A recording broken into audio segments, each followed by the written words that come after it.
From Dusk Till Dawn, 1996. Director Robert Rodriguez. Starring George Clooney, Quentin Tarantino. One-line review. The most handsome man in the world teams up with the most delightfully perverted man in the world. From Dusk Till Dawn was directed by horror filmmaker Robert Rodriguez and written by Quentin Tarantino. Since Tarantino usually writes the scripts for his own films, this almost feels like a Tarantino movie directed by someone else. Everything is here.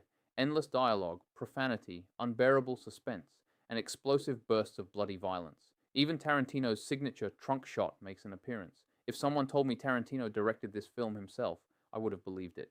Here's what stood out to me. 1. Acting. This was the first time I truly appreciated Quentin Tarantino as an actor. He plays Richie Gecko, the younger brother of Seth Gecko, George Clooney, and his performance completely surprised me.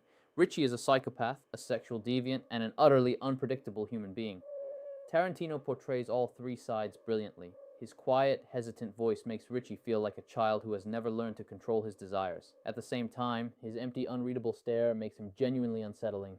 You never know what he's thinking, and that's exactly what makes him frightening. This movie also feels incredibly personal for Tarantino. He's famously known for his foot fetish, and the film isn't exactly subtle about it. Richie becomes visibly excited when he sees Kate's bare feet inside the RV, and later he literally drinks alcohol from a vampire dancer's foot. Sometimes I couldn't help wondering if Tarantino was acting at all. There are moments when the look in his eyes feels almost too real. Another detail I loved is Richie's obsession with praise and insults.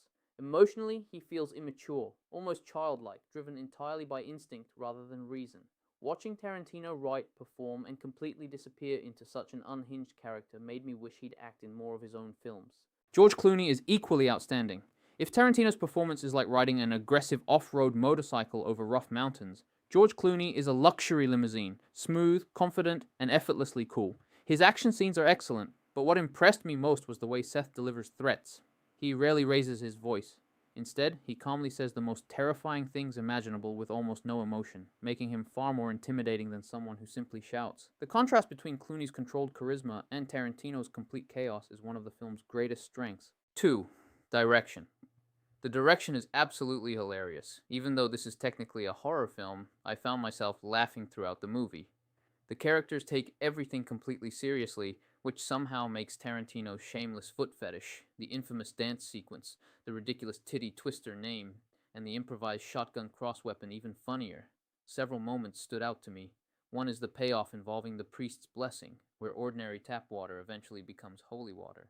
Another is the absurd vampire-killing weapons, the over-the-top action, and the unforgettable performance by the vampire band inside the club.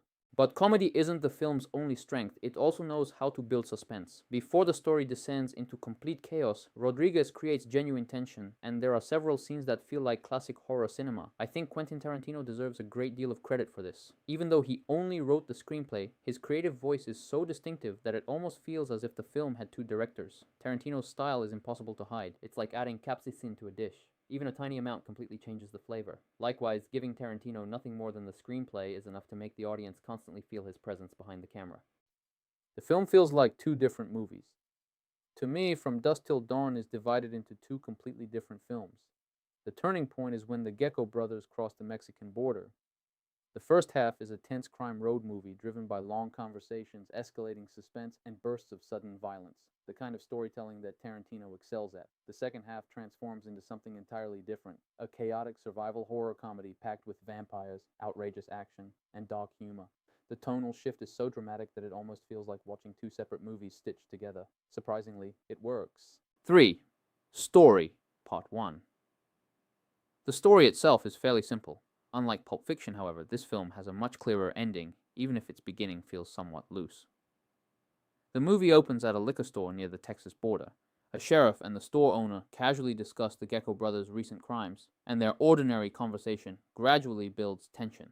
Once the sheriff walks into the restroom, the Gecko brothers emerge from hiding, hold the owner at gunpoint, and suddenly the scene explodes into violent action. This is classic Tarantino. Long conversations make you forget how dangerous the situation really is, and when the violence finally erupts, it feels shocking and strangely satisfying.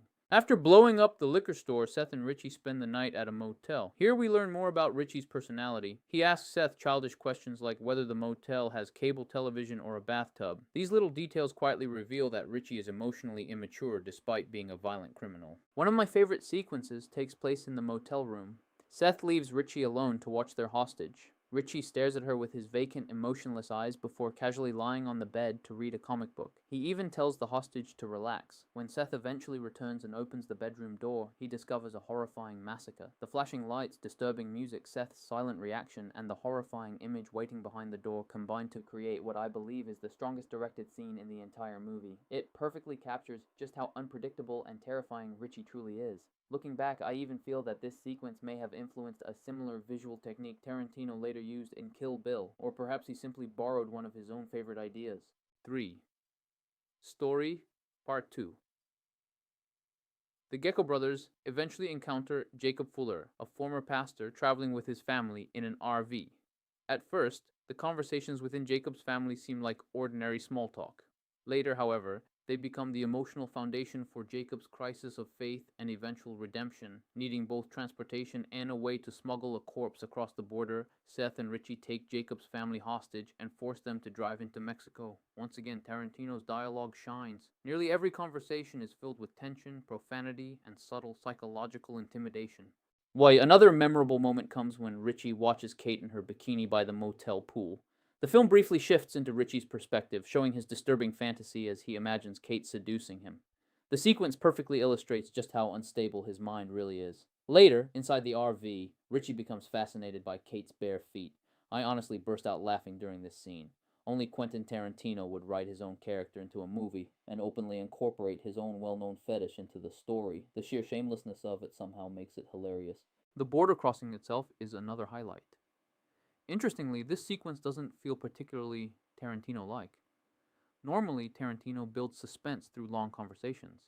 Here, however, the tension comes almost entirely from silence as the border officer slowly inspects the vehicle while everyone hides and waits.